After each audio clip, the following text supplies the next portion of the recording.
Сонсогчдоо өрөөнд хүргэе халуун зүтгтөмж хөтөлбөр эхэлж байна. Анхаарлаа хандуулно.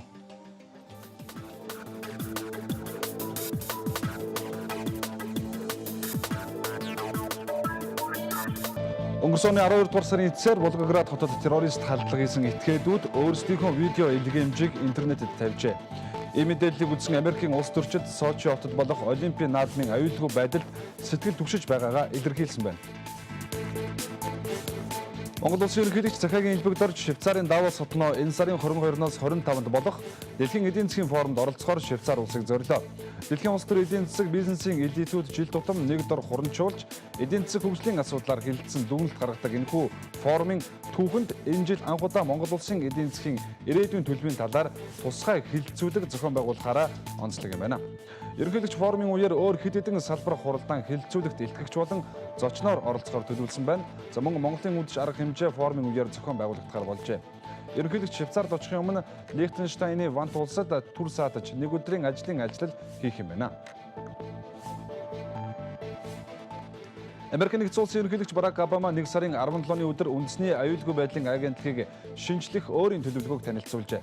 Холбоотон гүрнүүдийн удирдагч нарыг тагнаж чагнах явдлыг Обама хориглосон байна. Говьалтай аймгийн Хөхмөрт Төгөрөг Баян-уул Шарга сумд аймгийн төвийн 9 болог Баян шанд багуудад өчигдөр орон нутгийн дахин сонгуул болсон юм. Уг сонгуульд ардчилсан нам ялалт байгуулжээ. Ардчилсан нам Монгол Ардын нам, Монгол Ардын хувьсгалт намын нэр дэвшигчид нийт 17 суудлын төлөө өрсөлдснөөс 5 тойрогт 12 намын нэрээр дэвшиж ялсан суудал юм а.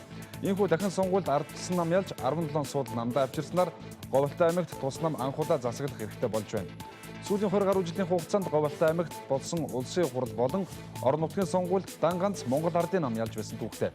Харин энэ удаагийн орон нутгийн дахин сонгуульд ардчилсан нам 17 суудал авснаар анхны ялалтаа авсан байна.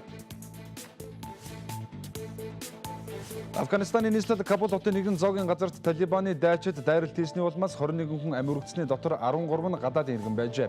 Амь өргөцсөн хүмүүсийн дотор нэгдсэн үндэсний байгууллагын 3, олон улсын валютын сангийн 1 ажилтан байсан байна. Өнөөдөр улс их оронд болон хилийн жандад болсон олон нийтийн анхаарлыг татсан үйл явдлуудаас та бүхэнд товчлон танилцууллаа. За харин өнөөдөр халуун сэдв хөтөлбөрөөр хөндөх гэж байгаа үндсэн сэдв бол өршөөлийн хуулийн эргэн тойрондох асуудал юм а. Өршөөлийн хуулийн төслийг нэр бүхий гишүүд 2013 оны 10 дугаар сарын 10-ны өдөр улсын их хурлын дэд дарга гончигд орждол өргөн мэдүүлсэн байгаа. За улсын их хурлын гишүүн Цог, Гамбат, Батэрдэн, Оюунбаатар нарын гишүүд бол өршөөл үзүүлэх тухай хуулийн төслийг өргөн мэдүүлсэн. Гэхдээ өргөн мэдүүлэхэд энэ 4 гишүүн байсан болохоос биш. За нэр бүхий 20 гаруй гишүүд бол энэ хуулийн төслийг санаачлаад байгаа гэсэн мэдээлэл байгаа юм а. Тэгэхээр 2013 оны 10 дугаар сарын 10-ны өдөр энэ өршөөлийн хуулийг өргөн мэдүүлснээс гадна Монгол улсын ерөнхийлөгчийн сонгуул 2013 онд болсон. Ерөнхийлөгчийн сонгуулийн өмнө бас өршөөлийн хуулийн төслийг бол нэр бүхий гишүүд бол санаачлаад улсын хуралд өргөн мэдүүлээд байсан юм а. За хуулийн төсөлд энэ удаагийн өршөөлийн хуулийн төсөлд ямар зүйл заалтууд оров. За ер нь энэ өршөөлийн хуулийг гаргаснаар ямар үр дагавар гарч болох уу, гарахгүй байх бас ямар шалтгаан байна вэ гэдэг асуудлуудыг та бүхэндээ товчхон хөндөж хүргэх юм. За хуулийн төсөлд хөнгөн хүндэвтэр хүнд гэмтэрг үлдэж анх удаага 20 хал шийтгүүлсэн. За 18 наснд хүрээгүй хүүхэдтэй эмэгтэйчүүд, за мөн жирэмсэн эмэгтэйчүүд, за мөн хөдөлмөрийн чадвараа далба түүнээс дээш хувиар алдаж, за дахир дутуу болсон хүмүүс, насан туршаагүй байхдаа гэмтэрэг үйлдсэн зэрэг хүмүүсийг эдлээгүй үлдсэн, үндсэн болон за нэмэгдэл ялаас нь өршөөн хэлтрүүлэхээр хуулийн төсөлд бол тусгаад байгаа юм. За хуулийн төслийг гаргах нь зөв буруу гэдэг байдлаар нийгэмд бол маш их одоо хилцүүлэг өрнөж байна. За улсын хурлын гишүүд, улс төрчид ч гэсэн энэ дээр өөр өөрсдийн байр суурийг харилцсан адилгүй байр суурьуудыг бол илэрхийлж байгаа юм а. За хуулийн төслийн талаар дахин товчхон танилцуулахад, тодруулахад хуулийн төслийн 6 дугаар зүйлд бол хүнд гэмт хэрэгт анх удаага 3-аас дээш жилийн 20 хал шийтгүүлсэн бол 20 халын хугацаа гаргалзан эдлээгүй үлдсэн ялын 50%-ийг нь өршөөн хасгаар бол тусгасан байгаа юм. За мөн хуулийн төслийн 7 дугаар зүйлд хэрэг бүртгэх, мөрдөн бацаах болон шүүхээр хянан хилцэх шатанд байгаа хөнгөн, хүндэвтэр, зарим хүнд гэмтэргийн ангилалд хамаарах эрүүгийн хэргийг тус хэрэгсэхгүй болгохоор бол тусгаад байгаа юм. Өөрөөр хэлэх юм бол яг өнөөдөр нь хуулийн төслийг батлах явцад бол хэрэгцүүлгийн шатандаа байгаа гэмт хэрэгүүд хөнгөн, хүндэвтэр, за зарим хүнд гэмтэргийн ангилалд хамаарах эрүүгийн хэргийг бол тус хэрэгсэхгүй болгохоор өршөөхөөр тусгасан байна гэсэн үг юм. За хуулийн төсөлтэй холбоотой өөр бусад тоон баримтуудыг бэлтгэснийг үзүүлье. Өршөөлөлөнд хамрагдах хамгийн ихний шалгуур өршөөлт хамрагдах этгээд шүүхийн тогтоолд заасан гэмт хэргийн улмаас учирсан өхөрлөг барагдуулсан байх ёстой юм. Өөрөөр хэлбэл хохирлоо барагдуулсан бас анх удаа гэмт хэрэгүүлдэж хорих ял шийтгүүлсэн хүнд болон хүндөвтөр болгоомжгүй байдлаар гэмт хэрэгүүлсэн этгээдэд уг хууль үйлчилнэ. Тэгээ ер нь бол яг ямар хүмүүс одоо энэ хүү өршөөлийн тэг ялтаад одоо энд хамрагдж байгаа юм бэхээр за анх удаага хүндөвтөр гэмт хэрэгүүлсэн мөн одоо анх удаага хүнд гэмт хэрэгүүлсэн тийм ээ. За 18 наснд хүрээгүй байхдаа юм уу. За 55-аас дээш настай эмэгтэй 60-аас дээш эмэгтэй ч юм уу гих мэснэнгээр эдгээр хүмүүс одоо энэ хүү одоо хуулийн үйлчлэлд бас хамаарна мөн адил бас одоо жирэмсэн тийм ээ. Эмэгтэй насан туршгүй эмэгтэй ч юм уу те ийм одоо субъектууд бол энэхүү хуулийн үйлчлэлд бол хамаарна. Тэгээ одоогийн байдлаар бол яг батлагдаагүй байна. Тэгээ яг хуулийн төсөл дээр бол юм байгаа. Тэгээд мэдээж энэ батлагдахтаа өшөө бас яаж өөрчлөгдөх юм тийм ээ. Урьдчилсан төсөл дээр бол юм байна. Улсын хэмжээнд өнөөгийн байдлаар 7,000 орчим хоригдол хүмүүжиж байна. Урьдчилан тооцоосноор уг хууль 3,000 орчим хүмүүжигч хамрагдах боломжтой байгааг ихсруулж мэдээллээ. Хууль батлагдсанаар эрэг үйлд зааснаар анх удаа хөнгөн хүндөвтөр гэмт хэрэгүүлсэн этгээдийн хэрэг бүртгэх мөрдөн байцаах болон шүүхэр хэрэг хянан шийдвэрлэх шатанд байгаа эрүүгийн хэргийг хэрэгсэхгүй болгох нэ. Товчхондоо шалгагдаж байгаа хэрэгүүд өршөөгдөн харин хуулийн 9.1-6-д зааснаар төрийн эсрэг онц хүнд гэмт хэрэг болон хүн хулгайлах, хүн худалдаалах, терроризм хийсэн этгээд хуулинд хамрагдах хэрэггүй. Ямар ч тач 3 бүлэг 10 зүйл бүхий өршөөл үзүүлэх тухай хуулийн төслийг улсын их хурлаар хэлэлцүүлэхээр бэлтгэж байна. Тэгэхээр өршөөлийн хуулийг үеийн үед Монгол улсын төр засгийн зүгээс иргэдтэй үзүүлж баталж байсан ийм түүхэн баримтууд бол байдаг юм байна. За эднэрийн зүгээс эднэрийн одоо заримыг нь тавхандаа бол бас дурдж сонирхуулгын зүйтэй байх гэж бодож байна. За 13 дугаар зуунд Өгөөдөө хааныг Монголын нэгдсэн улсын их хаан ширийн залах үед гэмт хэрэгүүлдэж ялд улсын этгээдүүдийг бүгдийг нь өршөөж байсан ийм түүх байдаг бол 1921 оны 10 дугаар сарын 4-ний өдөр Ардын засгийн газрын тогтоолоор 8 дугаар богд Жавзан дамбын төрсөн өдрөөр ялтнуудыг өршөөх юм шийдвэрийг бол гаргаж байсан байдаг юм байна. За 1924 оны 7 дугаар сарын 4-ний засгийн газрын хуралдаанаар ардын хувьсгалын 3 жилийн ойг тохиолдуулан за тус улсын дотор ялд унаж шоронд орсон хүмүүсийн ялын хагас хувьд хүрснийг нь бүр мөсөн суллах за хагас хувьд хүрээгүй тал хувь хөнгөлөн хасаж өршөөл үзүүлэх юм шийдвэр гаргаж байсан зэрэг түүхэн баримт байдаг юм байна. За сүүлийн үеийн жишээнүүдийг аваад үзэх юм бол 1991 оны 6 дугаар сарын 21-ний өдөр өршөөлийн хууль баталж байсан байна. За 96 оны 8 дугаар сарын 22-ны өдөр өршөөлийн хууль баталж байсан байна. За 2000 оны 7 дугаар сарын 7-ны өдрийн хууль, 2006 оны 6 дугаар сарын 23-ны өдрийн хууль, за хамгийн сүүлд бол 2009 оны 7 дугаар сарын 9-ний өдөр өршөөлийн хууль баталж байжээ. За шинэ үндсэн хууль батлагдах буюу за үндсэн сүүлийн одоо 20 гаруй жилийн түүхэн хугацаанд 91 оноос хойш бол нийтдээ 5 удаа өршөөлийн хуулийг баталчихад байгаа юм. За сүүлийн 8 жилийн хугацаанд гээд аваад үзэх юм бол 2006 оноос хойш энэ удаагийн өршөөлийн хуулийн үндэслэлийг батлах юм бол сүүлийн 8 жилийн хугацаанд 3 удаа өршөөлийн хуулийг бол баталсан ийм тохиолдол бол болох гээд байгаа юм. Өөрөөр хэлбэл энэ өршөөлийн улсын хуралд өргөн барьсан байгаа өршөөлийн хуулийн төслийг 2014 оны энэ чуулганаар хэрвээ баталсан тохиолдолд ийм түүхэн үзүүлэлт болох нэ гэдэг энэ тоог та бүхэнд үзүүлэх гэсэн юм. За өршөөлийн хуулийг батлахын тулд бас нэг төрийн зүгээс бол тодорхой шалгуур шаардлага бол бас тавигдсан байх хэрэгтэй. Өөрөөр хэлбэл өршөөл үзүүлэх маш том шалтгаан хэрэгтэй байдаг.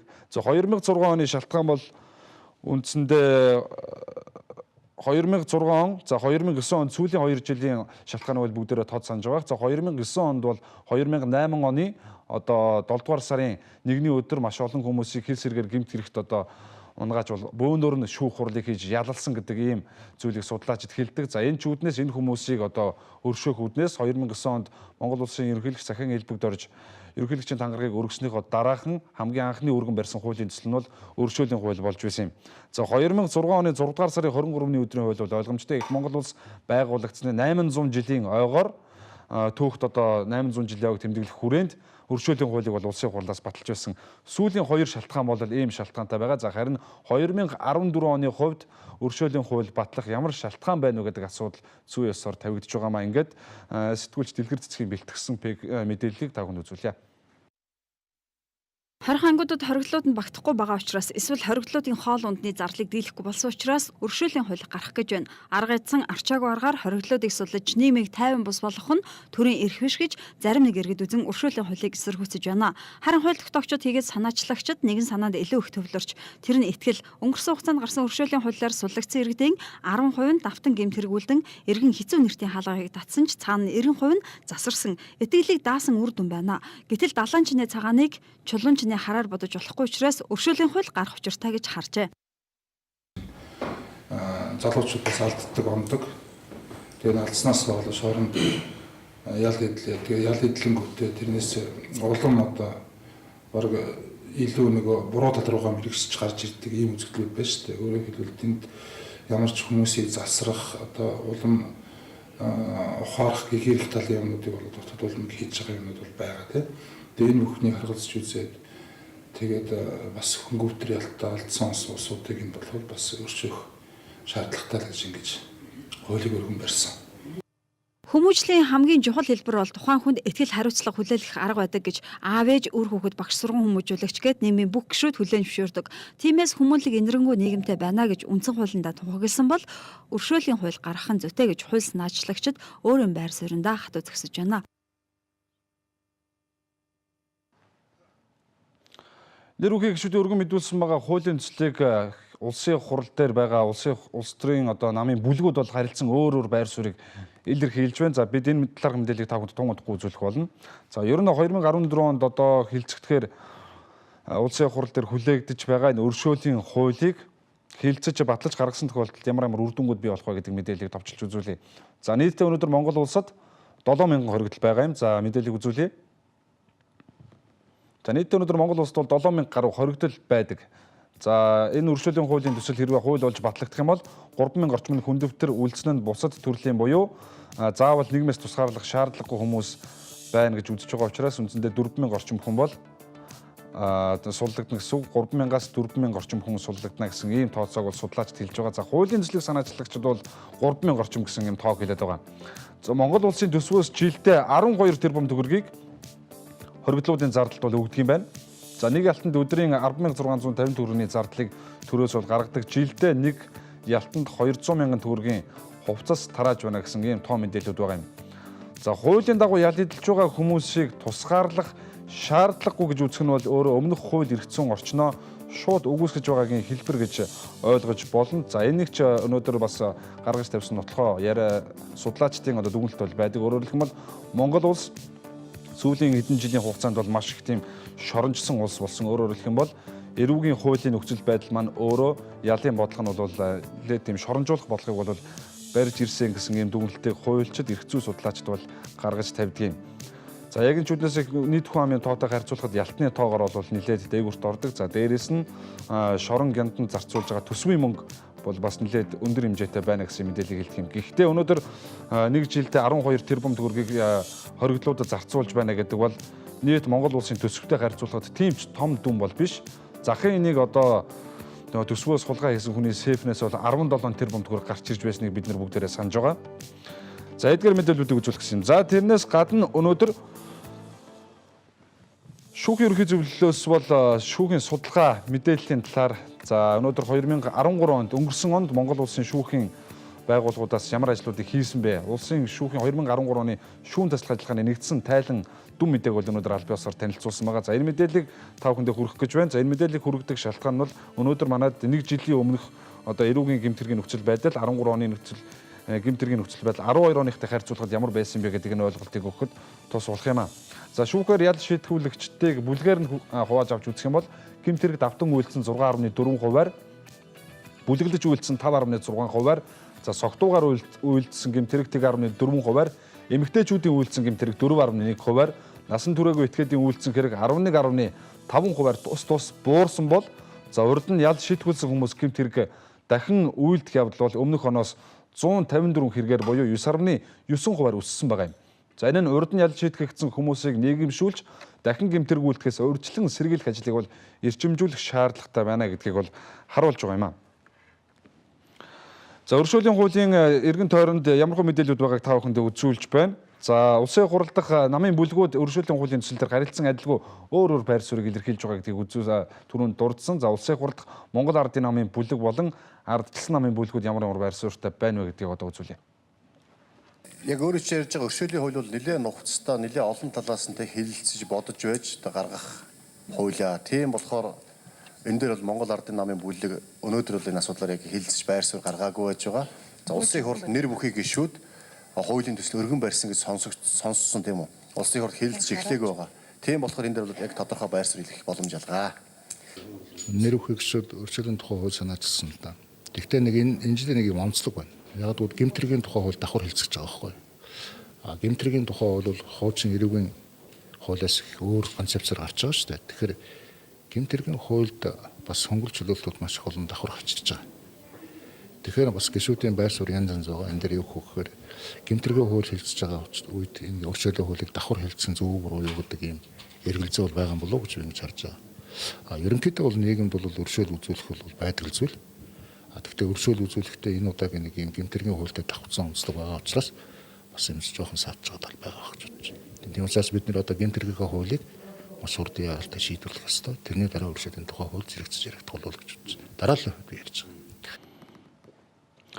Улсын хурал холонхын бүлгийн даргын зүгээс бол хэлэхдээ гэмтрийн тухай хуулийн төслийг өргөн мэдүүлсэн байгаа. За гэмтрийн хууль гэдэг маань хуулийн төсөл маань өөрөө эрүүгийн хуулийг оруулж байгаа хуулийн шинжилсэн юм найруулга байгаа. За хууль зүйн юмнаас хууль зүйн сайд Тэмүүжингийн бол бас боловсруулсан Тэмүүжин болон за одоо бусад хүмүүсийн боловсруулсан хуулийн төсөл байгаа. За энэ хуулийн төсөл хэрвээ хууль болж батлагдах юм бол өршөөлийн хуулийг бол бас нэг талаасаа орлох юма гэдэг ийм санааг хэлж байна. Өөрөөр хэлэх юм бол хууль эрх зүйн шинжиллийн ажил бол үргэлжлээд явж байгаа учраас хажуугийн одоо энэ өршөөлийн хуулийг хилцэх бас шаардлага байна уугүй юу гэдгийг бодож үзэх ёстой гэсэн. Өөрөөр хэлэх юм бол дэмжихгүй байгаа юм байр суурийг бол улсын хурлд гардсан намын бүлгийн дарга бол илэрхийлж байна. Тэгэхээр нөгөө талд улсын хурлд Монгол ардын намын бүлэг бол за яг өөрсдийн одоо байр суурийг нэгдсэн байдлаар бол тодорхойлж хараахан амжаагүй байгаа учраас энэ дээр бол тодорхой байр суурь хэлэхгүй ямар нэгэн тийм дэмжсэн дэмжээгүй гэдэг байр суурийг бол илэрхийлэхээс өнөөдрийн байдлаар бол татгалзаж байна. Ерөн зөвөр өмнө нь өршөөлийн хууль батлагдж байсан жишээнүүдийг аваад үзэх юм бол 2006 онд бол засгийн газраас санаачлага гаргаж байсан бол 2009 онд ерөнхийлөгч өөрийн биеэр санаачлага гаргаж байсан. За улсын хурлын гишүүдээс ингэж санаачлага гаргаж байсан тохиолдол бол тэр болгон байдаггүй гэсэн ийм одоо баримт мэдээлэлүүд бол бас байгаа юм аа. За тэгэхээр мэдээж хэрэг өршөөл үзүүлэхэд маш том шалтгаан бол хэрэгтэй байдаг. 2006 онд их Монгол улс байгуулагдсан 800 жилийн болоод өршөөл үзүүлж байсан бол 2009 онд Монгол улсын ерөнхийлөгч цагаагийн хэлбэгдээр ерөнхийлөгчийн тангараг өргөснөхийн дараагаар 2008 оны 7 дугаар сарын 1-ний хэрэгт бол бас буруутгагдсан хүмүүсийг суллах үднэс өршөөлийн хуулийг бол санаачилсан гэдэг ийм судлаачдын бол дүгнэлт байдаг юм а.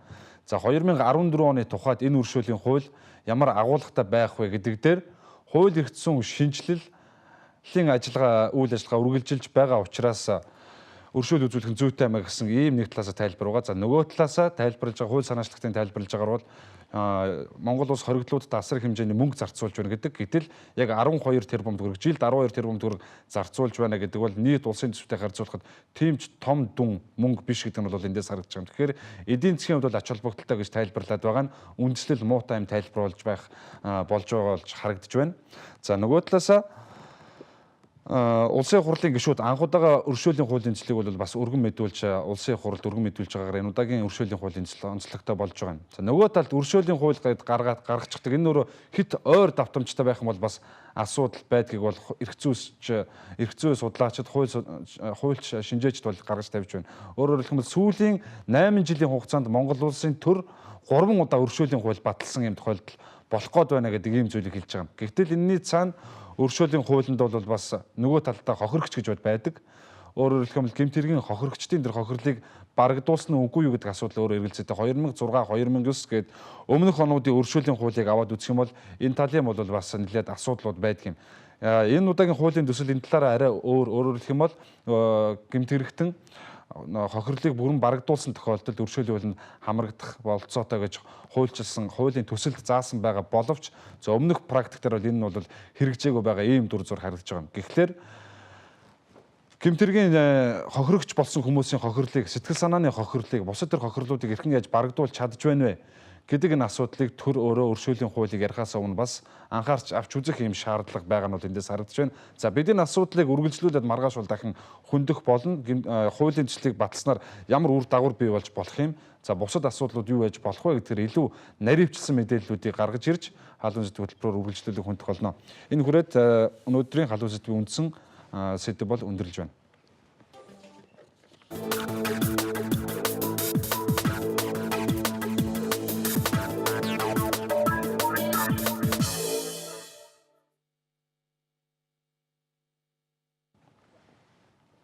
Хөтөлбөрийн төгсгөл үзэгч та бүхэнд Eagle цагийн сайтад онцлсан мэдээлэлээс танилцуулах гэж байна. Тэгэхээр Украины эрх баригчид олон нийтийн жагсаал эсэргүүцлийг хориглосон шинэ хууль баталсны дараа тус улсын нийслэлд дахин үүмэн нэгдсэн байна.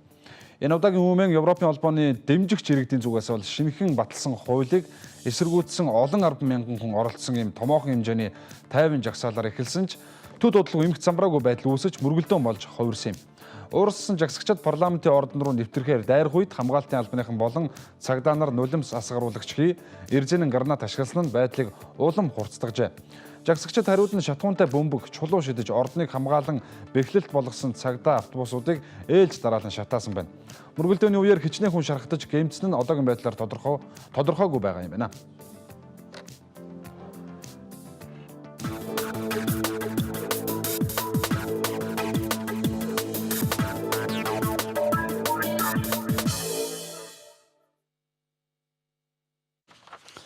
Ингээд анхаарал хандуулсан та бүхэнд баярлалаа. Халуун сэдв хөтөлбөрийн төхөөрөд өндөрлж байна. Маргааш ороо ирцэгт иргэд уулзъя.